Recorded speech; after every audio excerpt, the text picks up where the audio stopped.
సాయంకాల సమయములో సంధ్యాదీపారాధనలో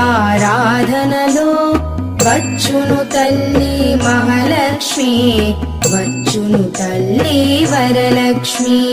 కాళ్లకు గజ్జెలు కట్టింది, మెడలో హారము వేసింది, పిలచిన వెంటనే పలికింది, అడిగినదంతా ఇచ్చింది. సాయంకాల సమయములో సంధ్యాదీపారాధనలో